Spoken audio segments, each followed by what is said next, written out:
You're listening to the WLW Studios Radio Network, broadcasting live from Center City, Philadelphia, WLW Studio South, Studio B. This is the Midnight Jury.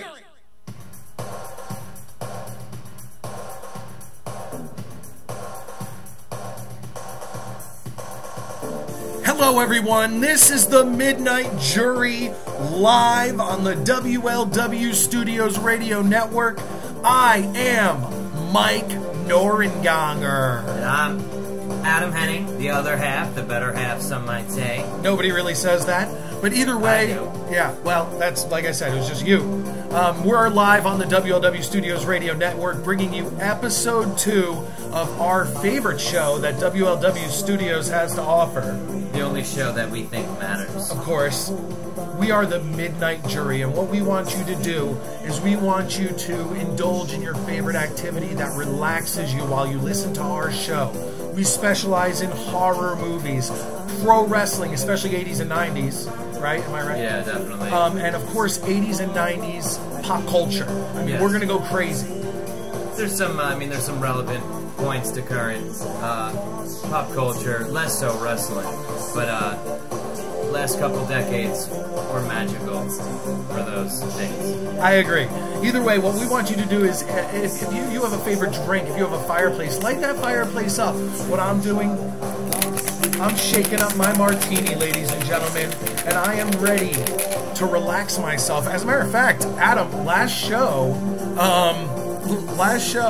I came in, I was in my regular outfit, you know, I had my Whalers jacket on, my Whalers hat. You know, I just come in from the outside. It's been cold. It's still winter, even though the calendar says spring. Yeah. This time, after I realized what WLW Studios had done for us, now each show I will be having myself a nice martini. It makes me feel good. It makes me relax, and lets me just sit back and relax and talk about the subject with you. Yeah, in fact, WLW Studios, I mean, it's so comfortable in here. they gained a permit with the state that qualifies them as a cigar Yeah, like a lounge. cigar lounge. So Yeah. now I'm able to smoke and enjoy my pipes Because inside. Adam is a big pipe smoker. So tonight, of course, I will be drinking my regular old martini. We ain't playing around here. No vodka martinis, nothing like that. I got my regular gin martini, shaken. I got it right here. I'm ready to drink. And Yeah, he's into his martinis. Yep. And now I want to know tonight, what sample tobacco will you be sampling during this segment, during segment 1 of episode 2? Well, today we have a tin of the company's called Dan Tobacco.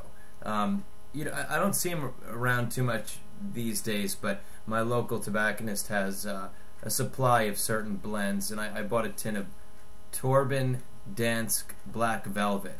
Very aromatic, smells great, tastes good, very sweet. Not a cheap aromatic, as some people talk crap about aromatics, but there's some good ones out there that don't taste like chemicals. This is one of those, and I think Mike here is enjoying the smell thoroughly. What do you think? I'll be honest. I mean, I'm a smoker. I smoke cigarettes. So I also, when I'm hanging out with my father and relatives during the holidays, like some cigars. Okay. And my father and all my relatives smoke good quality cigars. Yeah, I saw him smoking one today, actually. Yep. And I enjoy that very much. And I also, so I'm not a big, I'm not going to sit there and if I smell a cigar, I like the smell. Yeah. So I'm definitely have no problem with your pipe tobacco, and I'm also actually now becoming a big connoisseur of hookah tobacco. Oh yeah. Actually, in the other room of the studio, we have a hookah, and it has I have a strawberry Al-Fakar tobacco, and that's straight from the United Arab Emirates.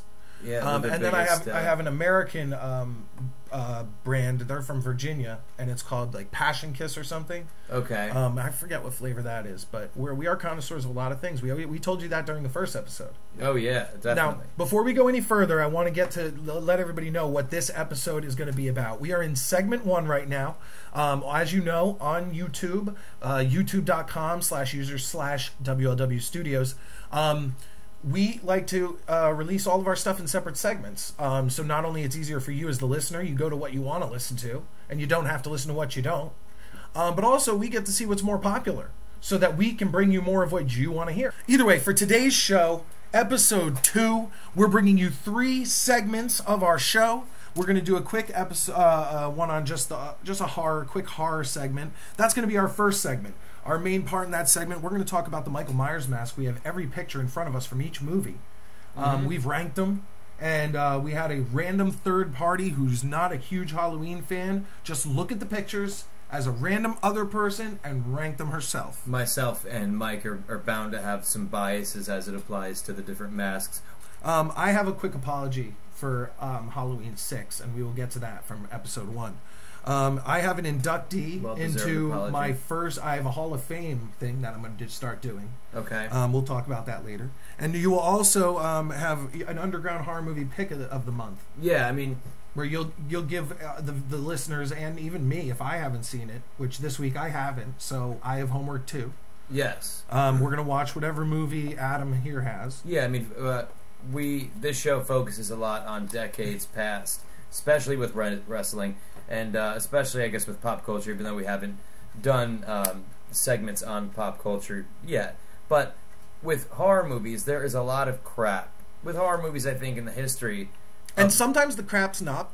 It's almost fun to watch sometimes. Yeah, there's bad crap, but there's also just plain crap. And there's a lot of plain crap that's coming out with horror movies these days. But I think an argument could be made that there's a lot of horror movie crap from any decade. With that said, there are a lot of gems from every decade as well. And there are still, to this day, very good horror movies being made. It's hard to find them at times, but occasionally I do stumble across 1 or 2, and I seem to have stumbled across at least a couple so far, and I'm going to try to bring at least 1 to you each show. In segment 2, we're going to call it the selective memory of Vince McMahon and the WWE, I guess. Something along those lines. And we're going to be talking about how this is a pro wrestling topic from, I guess, from 80s and 90s fans. Mm-hmm.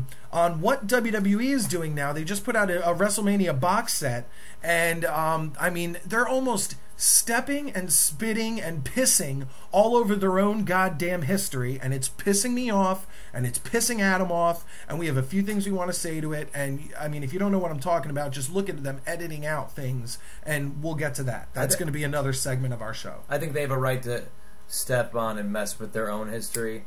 But now that they own the libraries of every wrestling fed that's ever mattered, they're stepping on and messing with the histories of wrestling's legacy. Yeah. Not WWE's legacy, but even WWE's legacy, the thing is that you need to be able to look at the history of what it was, no matter what it is, whether it's pro wrestling or it's movies or it's, Woody Allen actually once got really pissed at when Ted Turner, this was in the 80s, I believe, when Ted Turner started colorizing old movies that the directors and the whatevers weren't alive and couldn't whatever talk, because he was saying you're messing up the history of these movies. They should be seen as they were originally made. And in a way, he has a point. And in that aspect, with football, the NFL, the history of the NFL, but I mean, Vince McMahon is pretty much wiping out things that kids today aren't going to understand if they can't get their hands on old VHSs. Well, which I'm very happy. But we'll get to this because I don't want to get in. And our final segment is still on the horror subject, but it's a completely new subject for this episode, and we're going to get into the Child's Play movie series with Chucky and Andy Barclay and all those characters, and that'll be in our third segment tonight here on the Midnight Jury. So this is segment 1, Midnight Jury, and this is going to be our horror segment, and I'm going to start right off the bat with my apology for Halloween 6 and what I said during episode 1. It's not a full apology, but since episode 1, I actually went onto YouTube, actually, where you're probably listening to us, and you can get it. And I found the producer's cut for Halloween 6, which I hadn't seen in years. And since in those years, all I've seen is that crappy garbage of a movie that is Halloween: The Curse of Michael Myers. If you look into the Halloween 25 Years of Terror DVD, which kind of gives you a backstory, and it's a documentary about the making of Halloween and the intricacies of Halloween. The sort of just the idea behind the whole franchise and everything. They talk about how with Halloween 6 they made a movie, and the producer's cut is the movie that they intended to make. But when they were sampling the movie with prospective viewers, and they were doing basically kind of product testing and showing it to small audiences, they were unhappy, the small audiences were. And the studio panicked and started chopping away at the movie. And they didn't make it, it wasn't like, okay, we need to make sure the story, the integrity of the story is still intact. We need to make sure, you know, they didn't have any consideration for the story whatsoever and just started kind of randomly chopping. And the end result was the theatrical version that 90% of Halloween fans have seen, 90% of fans have seen, period. And what Mike saw is the originally... what was originally intended for fans. And the first time I had seen it with a friend. He actually had gotten it on VHS. I want to say it was 2000 or 2001, and I saw it with a bunch of people. We were in college at the time. I'm not going to mention any names, MJ, and I'm not going to mention any universities, WPU. But we were all. I mean, it was just a lot of people, and and it's hard to really sit there and critique it at the time. And I hated it so much, actually, as a movie, like as what the theatrical release was, that I didn't even want to give it a second chance because I didn't remember it giving a lasting impression that it was that much better. So, but finally, I saw it was on YouTube. I didn't have to buy it. I was like, I'm going to watch this, and I'll tell you right now, here's my apology. If the original version that I saw, the producer's cut, had been released, I definitely wouldn't blame it as much as I do now for the demise of the Halloween original canon franchise. I place the blame directly on the studio, the brass at Dimension Films, or whoever that was. I think it was Dimension. I mean, the storyline just made, there were so many parts that you watched during the theatrical release, and I said this last time, where you feel you're missing something, and then all of a sudden it all makes sense with the producer's cut. Yes, and there's a different ending, and it makes sense. And I mean, I completely. Because honestly, if the producer's cut had been released, you don't know what H2O would have been. You don't know what Resurrection would have been. It would have changed everything. It's like kind of like that time continuum thing, that if you travel back in time and you kill one bug, it could change the entire future. The butterfly effect. Exactly. So, like, I don't know. I don't blame the actors. I don't blame the producer or the director, the director guy anymore. I don't blame them. From what I saw, I enjoyed. And I still think that he tried to explain too much in a little movie. I agree with you, Adam, that I think that it was a good idea to eventually start delving into the backstory of why Michael Myers is like this. I do think that he tried to put too much into one movie. I think that was a mistake. But if it would have made him... It made even less sense when they cut it down and took out and changed things. Yeah, I think if the writer of the movie, who had every good intention, you see the guy actually on the 25 Years of Terror director, panels. I guess director slash writer. I think he was. Yeah, I'm not sure if he directed, but I know he wrote the story. I'm sure if he was given a guarantee that the story that he was going with would have continued to be developed after his movie. Imagine if at the beginning, when they signed the contract, they were like, do you think he would have signed the contract if he would have known how much butcher job or how much of a butchering would have gone into his movie? No, and I think he would have probably written a slightly different movie. They should have talked to him about that before they butchered his movie. Yeah, exactly what they wanted. He could have kind of formed it into exactly what they wanted. But if he knew for a fact, this writer, that they were going to continue to use the storyline points that he was creating in the movies after Halloween 6, maybe he wouldn't try to jam it all in. Maybe it was his last-ditch effort to try to sort of make the Halloween, to give Michael Myers a backstory. Because we all know that before then and after Halloween 6, his backstory was never explored except by Rob Zombie and sort of new, and creating a new canon, which is a whole different thing. I want to speak out to that. I actually bought. Here's the best part. Since our last episode, I went out and bought Halloween 2 to watch because I had said on the episode I never even saw it because I had heard from people I trusted about Halloween movies that it was just horrible and it scared me to watch it. So I actually went out and bought it. And guess what? Here we are at episode 2, and I've had it for about a week and a half now, and I still haven't watched it. I am scared because I'll be so mad at what I see that I still haven't watched it, but I promise I will watch it, ladies and gentlemen. Yeah, I mean, my whole point to Mike here is that he needs to see it. I agree. Even if it's the worst movie he's ever seen. Which it will be. It'll be totally worth it to talk about. Because I don't see, the worst part is you didn't like the first one Rob did. Yeah, but hold on, but I did. So I it's not that I loved every part of it, but I liked it as a remake. I've seen much worse. I thought the Friday the 13th remake was much worse. Okay. I won't even watch the Nightmare remake because it's not Robert Englund. Actually, after hating Halloween, Rob Zombie's Halloween, after hating it like I did see Halloween 2, and I saw it in theaters, actually. I have an uncanny ability to remember very little for movies, but I remember not hating Halloween 2 as much as everybody. Yeah, that's Mike picking up his martini. Just another martini. Little woman here. There are martinis women drinks? Not at all. Frank Sinatra. Okay, Frank Sinatra also smoked a pipe. Okay, H2, not disliking it as much as I would have thought I was going to. I feel like Rob Zombie messed up everything he was going to mess up in Halloween 1, and I was sort of able to watch Halloween 2 in that new prism, just kind of already understanding that everything that I knew and loved was gone. And I remember actually not hating Halloween 2. I sort of just sat back and kind of watched the carnage unfold. I don't think it's a good movie. But I don't have a seething hatred for it. But because Mike did enjoy H1, Rob Zombie's H1, Halloween 2007, I think he may wind up hating it, and I'm looking forward to that discussion. Yeah. So, okay, so now before we get on to the official Myers Mask discussion, which is about to happen, I will now officially induct into the Mike Norenganger Gayest Horror Movies Ever Made Hall of Fame.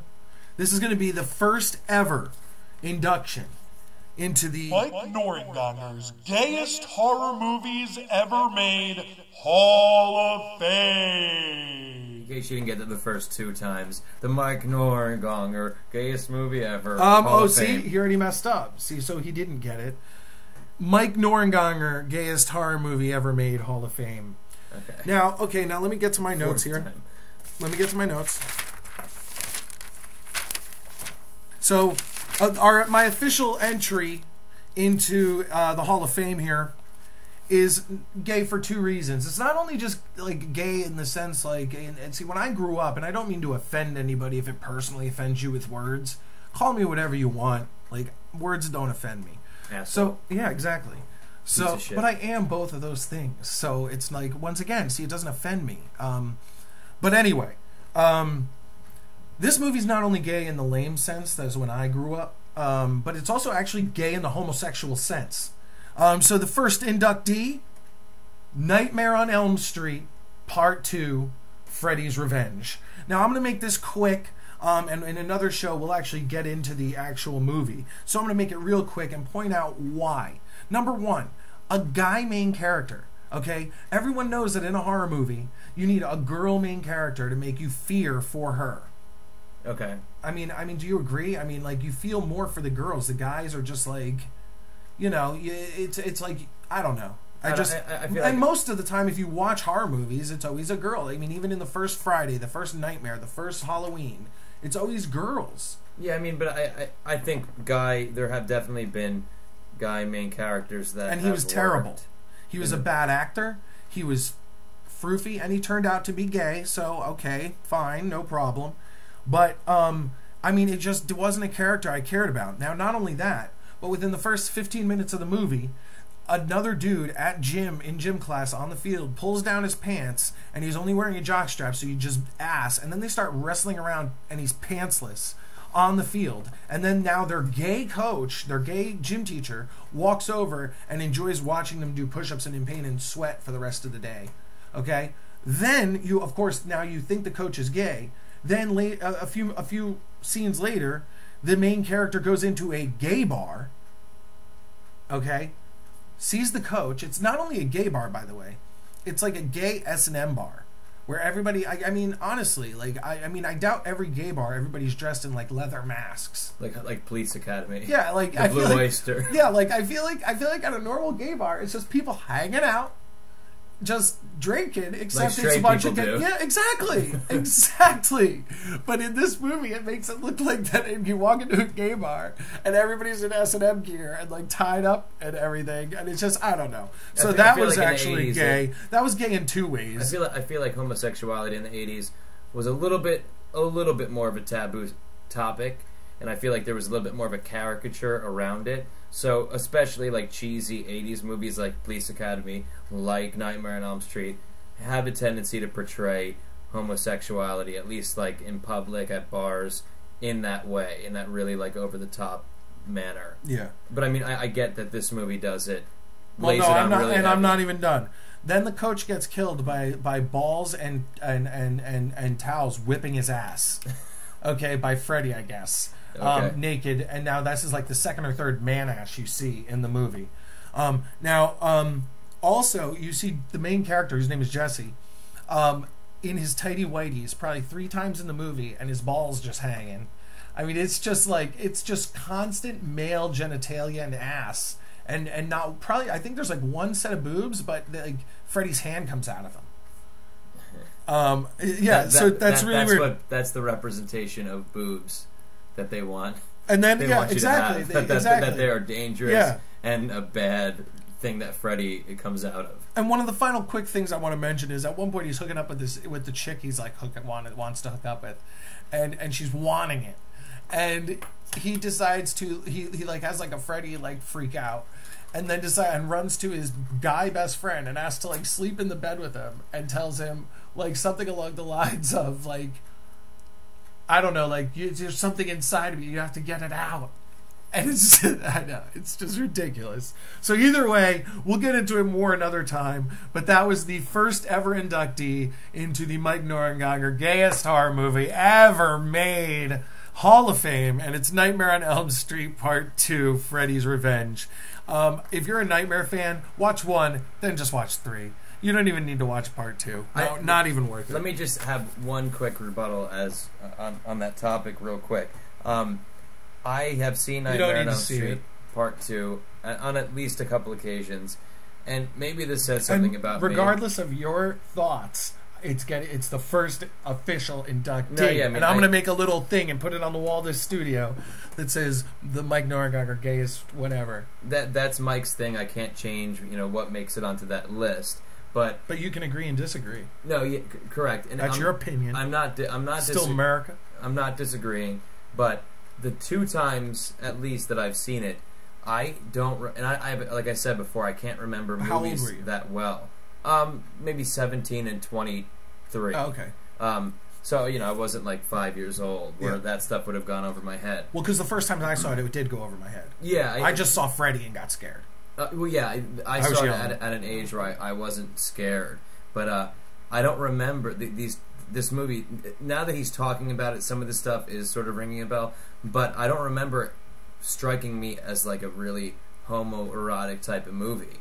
Maybe I just have to watch it again and see all the stuff that he's talking about. But I do remember Part 2 in the Nightmare on Elm Street series being overly cheesy. And sort of like goofy and not as scary of a movie as some of the ones that followed it, and definitely not as much as the one that preceded it. So I always viewed it as sort of like this sort of like speed bump, in almost in the same way that I view. Because do you remember enough without rewatching them? I think it's 5, and I think 5 Freddy's dead, or no, 5 is Dream Child, and then Freddy's dead. 5 and Freddy's dead. I did not much like them. Okay, no. I liked 1, 3, 4, and as much as people hate it, and I know I'm sorry, guys. I know I am apologizing in advance. I liked New Nightmare. Okay. But we could talk about that another time. But it does exactly what Halloween 3 does, and what other movies do, and ruin the canon of the other movies. Yeah. But we'll get into that another time. But that was my first inductee, and now we have to get on to we have your underground pick, but we're going to wait on that. I want to build tension for that. As a matter of fact, I actually wish we had some sort of like drum roll sound effect that we could use, but we don't. But you have to wait. All right. So either way, we're getting into our last Halloween conversation of the show of the evening, and it's of the Michael Myers masks, the different masks that Michael Myers wears throughout the movies. And you know what? Sometimes you don't notice the differences as much when you watch them and like on different days and whatever. And you do notice small differences, but you don't really notice the differences until you go on the internet, or you actually, like I did, print them out and literally just look at them. And I don't have just one printed out. I have at least 2 or 3 per movie just printed out on one piece of paper. It says the name of the movie, and I mean, they really differ, and me and your opinion differs, along with the girl in the studio we are in the green room we saw, and just said, rank these. And she was like, I don't really love Halloween movies, I like other horror movies. Well, and we said, just rank them. Before we get into it, not having done a full on analysis of the different masks, there's a couple obvious masks that stick out as being different. Before I really looked into it at some point in my life, the masks from 1 and 2, I didn't ever really notice a difference. But when you get to 4 and 5, you start to notice a pretty drastic difference. Well, 1 and 2 aren't that different. No, the one I'm talking about specifically as the one that I would definitely always go to as being completely different is number 5. Are you talking between 1, 2, 4, and 5? Of the ones of 1, 2, 4, and 5, you're saying 5 is the most drastically different? 5 is definitely I disagree. The most drastically I think different. 4 is the most drastically different. Because 4 is so pale white. It's like the Halloween H2O pale white mask. It's so pale white that and almost featureless. Whereas at least I don't like the Halloween 5 mask that much, but at least it kind of has like some features, some cheek lines, some other things that represent the first 2 masks. 4, look at 4 right there. I mean, dude, it's almost like he has a Michael Jackson face. It's like, it looks horrible. And then he has his hair slicked back. He looks like Donald Trump and Michael Jackson mixed. Okay, well, listen. If you look at Halloween, the original Halloween, and then you look at Halloween 4, there's definitely differences, but it sort of evolves from 1 to 2 and then to 4, where I think 5 looks more like 1 than 4 does. I think 5 is a whole different ball game. Like even the bottom part of the basically the neck part, not really sort of going into the collar portion of his jumpsuit is one of the biggest things for me. That could be the jumpsuit though. The other jumpsuits have collars, as you can see. That one doesn't look like it has a collar. Well, because there isn't a collar really in the Halloween 5 jumpsuit, it makes the neck really stick out.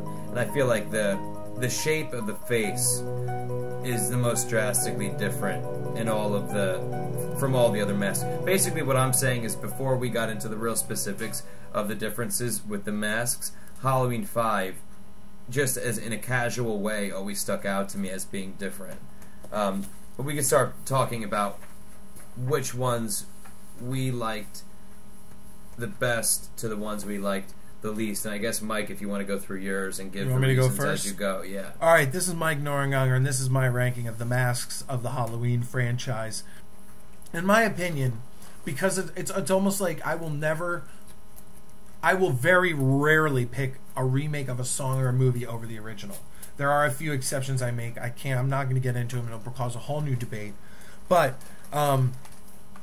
I say number 1 is the best mask. Obviously, for the reasons that it's the first mask ever used. So if that's the mask they chose, that's the mask you work off. You follow a canon, you follow everything off the first movie. The Myers house should look like the Myers house from the first movie. If you go across the street, the house should look like the house across the street.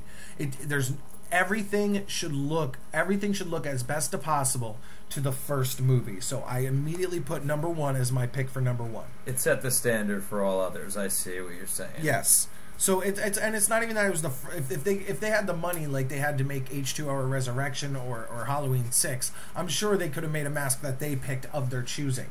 But because it's the first movie, you follow off that movie.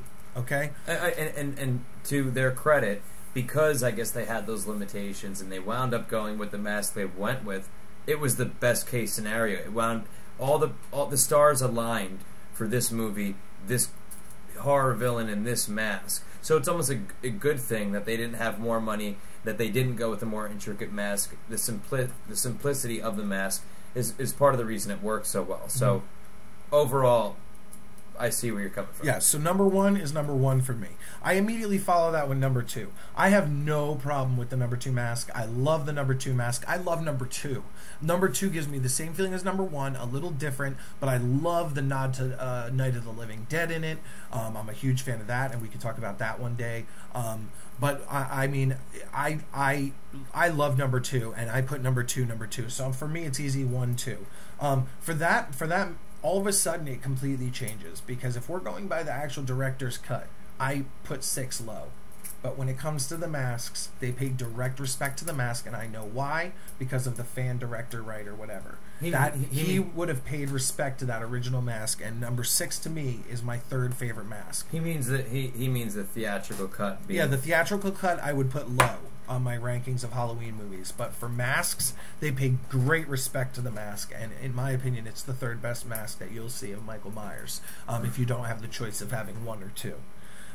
After that, I actually like Rob Zombie's mask of 1 from Halloween 2007 as my 4th favorite mask. I think it looks very much like the masks from 1 and 1, especially 1. But for me, the only thing I don't love about it is that there are a lot of like marks and tears in it, which don't necessarily mean the Michael Myers mask. The Michael Myers mask is supposed to be kind of very featureless and clean. But you have to in the Halloween movie they do explain that he put it in the floorboards. It's been rotting there, and if anyone knows who's had masks for a while, when you pull them out after a while, they do break and chip and like come apart. It's just how the rubber's made. My criticism is that these tears in his mask don't look like tears on rubber, like aged, old, worn-out rubber. The one on his forehead does. It looks to me. It looks like it could have been folded there, like a cut, like a human cut without any blood. It could be. And that's what I don't like about it. Like that they're trying to make it look too worn out. It's I just think the actual, but the way I'm ranking it is I take kind of in that aspect. Since me and you are debating where those cracks came from, take away the cracks, and it looks very much like the original. No cracks, and I put it up there. Yeah, that's where I'm kind of going with that. Then I go to Halloween Resurrection, where is, in my opinion, until I see Halloween 2, H2, I'm sorry, I put Halloween Resurrection as my least favorite Halloween movie. But it's actually my 5th ranked. So, so far, if you're keeping track, it's 1, 2, 6, Halloween 2007 Resurrection. I think it's a good mask. I think it looks good. There's a few differences I don't love. His hair's a little shorter. But I really don't have any problem with it. I think it pays good respect to the original mask. And I really don't have a problem with it. My first 5, I really can, in my opinion, you could kind of take those 5, and they all very much look very similar. My bottom 4, though, is when I start to really have problems in disliking the mask. And I'll try to make this quick because we are running high on time. And I do want to finish this and get to Adam's pick of the week because I'm pumped to watch that. But then my bottom 4 that I have real problems with is Halloween 5. I don't like his receding hairline. I don't like his thin nose. I don't like the mask. I don't think it's that great. But you know what? They messed up a lot more, in my opinion, on the ones below it. So I don't give Halloween 5's mask that much of a problem. Like me and Adam just talked about, it could be the collar that does make a big difference. But he does have a huge receding hairline. His hairline, it looks like he just got older. Yes. Now we're getting to the ones I really kind of have a problem with. Halloween 4, the mask too plain. he has a slicked back like Donald Trump. He looks like Michael Jackson mixed with Donald Trump, mixed with a very cheap, thin mask that doesn't stretch right over the face and doesn't have any features, and it's all white. And I never liked the mask from Halloween 4, and I have a problem with it. So that's where that goes. Is that your whole list? No, I have two more. No. My bottom two, H2 is my lowest. But before that, my second to lowest is H2O. The digital mask looks ridiculous. The one they painted over, the all-white mask, looks worse than the Halloween 4 mask. It's horrible. And then the one they finally settled on looks like a gray, like, spongy... It's terrible. But my lowest is H2. They show too much of his face. It's ridiculous. He has a beard? Yeah, it's just stupid. Everyone knows Michael Myers shaves. Everyone knows Michael Myers shaves. Everyone knows that the Mach 3 is the best razor, and they don't pay us like Maris doesn't pay us. I don't use any of those. I no, use a double edge. Uh-oh. Never mind. I'm not getting into shaving with Adam. I'd actually like about a 5-minute to 10-minute segment on one episode about shaving. But yes. Now we're... Okay, so just to wrap it up, my quick picks were, 1, in order from best to worst. Halloween 1. Halloween 2. Halloween 6, The Curse of Michael Myers, The Thorn. Halloween 2007, Resurrection. Halloween 5, Halloween 4, and my two lowest, Halloween H2O, ridiculous, and H2, even more ridiculous. Go ahead, Adam. Let's hear yours. Okay, I'm going to try to get through this as quickly as I can. Try not to do too much repetition here. My picks are...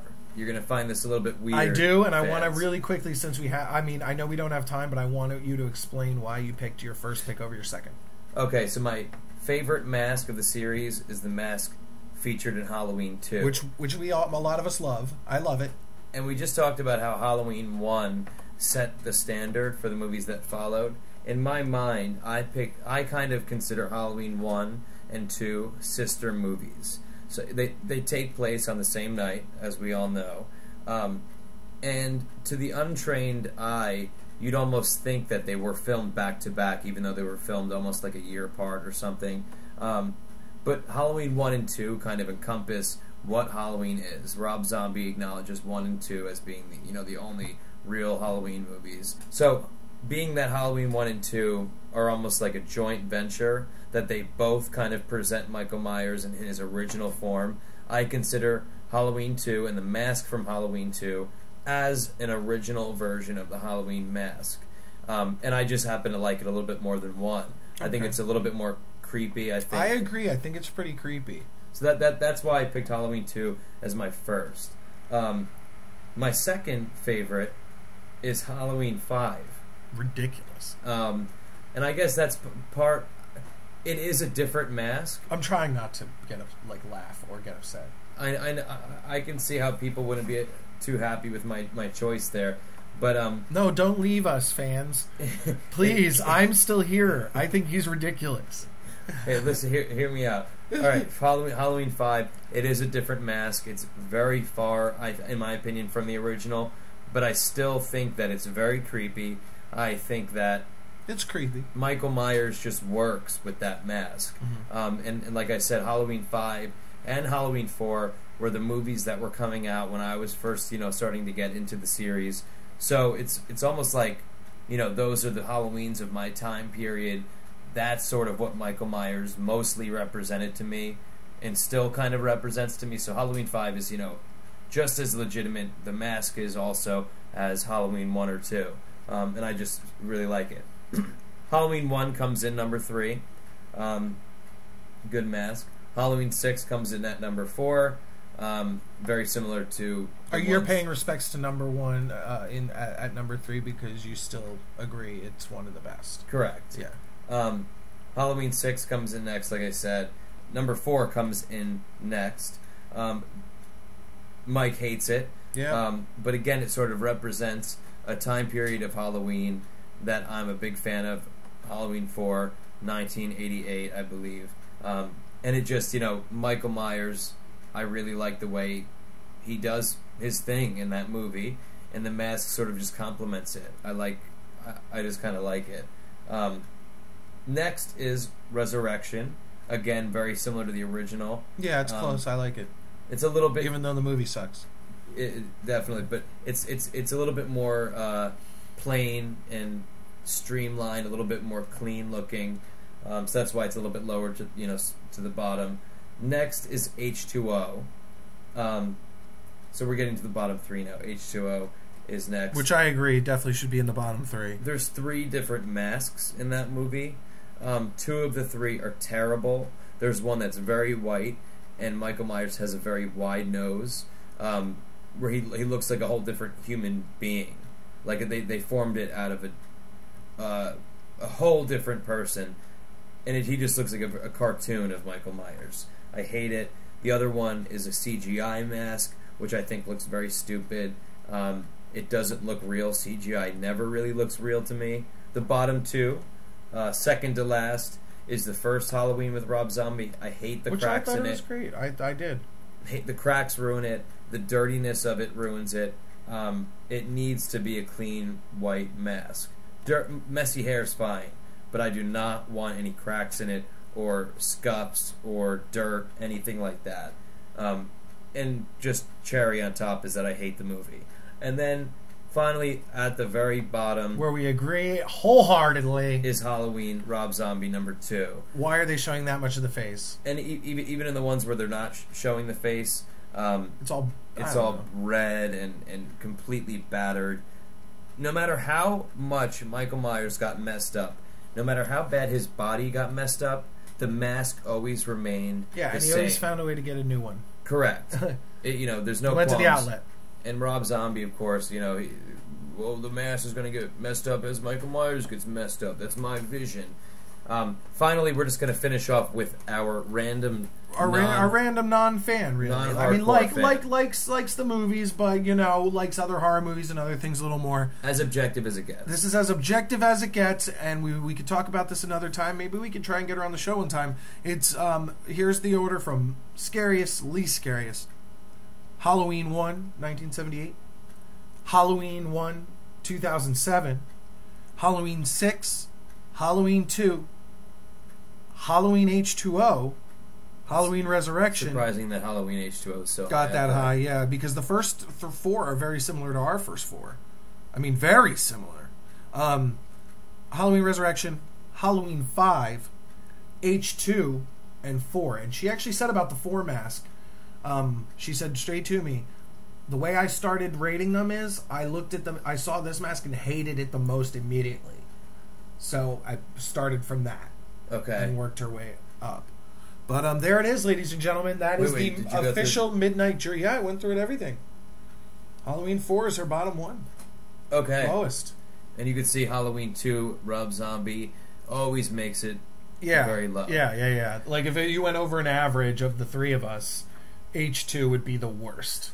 Final thoughts are that the Halloween 1 mask is... 1 and 2 seem, all of us, those are in our top 3 or 4. I mean, we are just there with them. And our random non-hardcore fan seems to hold firm that the Halloween 1 mask is the precedent that was established. Which I agree, because it was the first.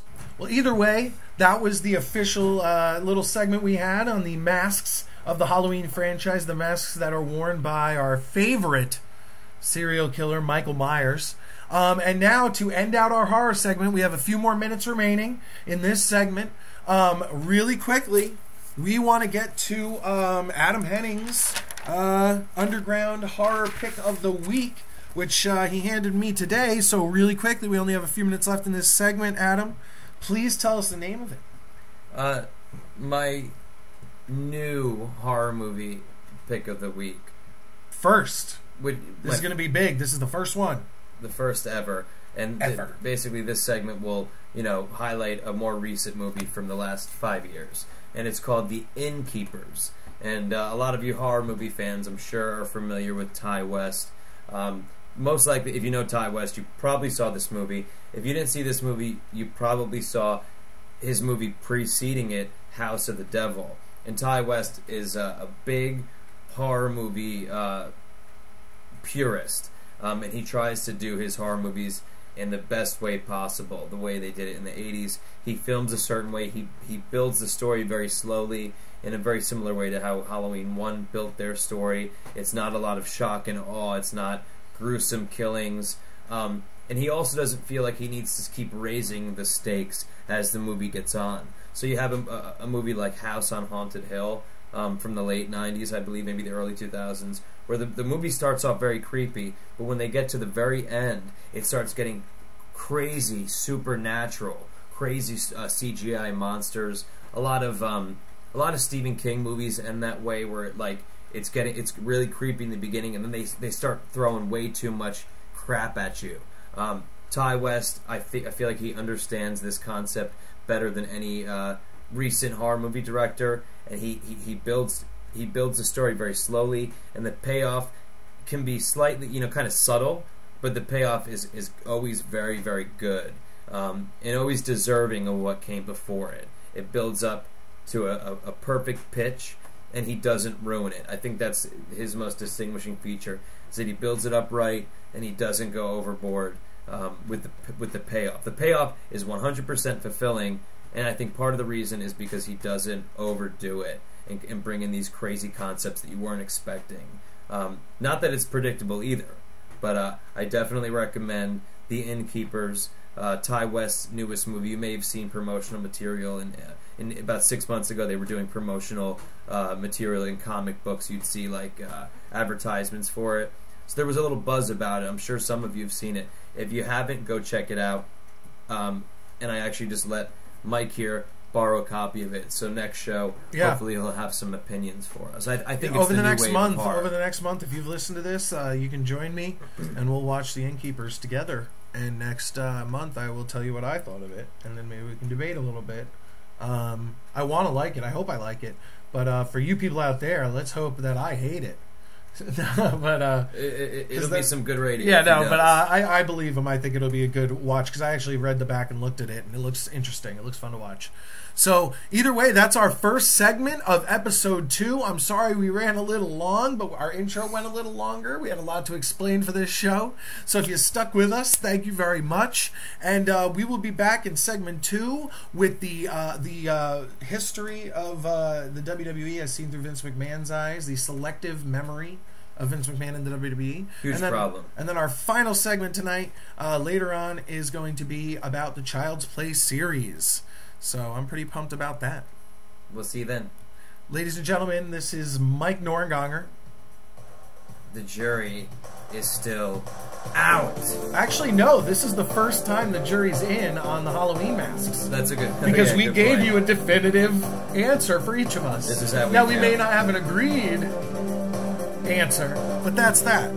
That's how it goes on this show. Yeah, this is the Midnight Jury. That was segment 1, which was actually just a whole horror segment, which I apologize for Halloween 6 and whatnot. Last thing before we go, any fans out there, if you want to submit your lists from favorite to least favorite mask, please feel free to send us your lists, and we'll read them on the air and send them to this end. Absolutely. Go to facebook.com/WLW Studios. You can send us a message or just post it right on our wall, or you can send us an email at WLW Studios NJ, New Jersey, NJ, @gmail.com. That's WLW Studios NJ @gmail.com. We will be back with segment 2. This is the Midnight Jury on the WLW Studios Radio Network, and we will be back. Have an enjoyed time.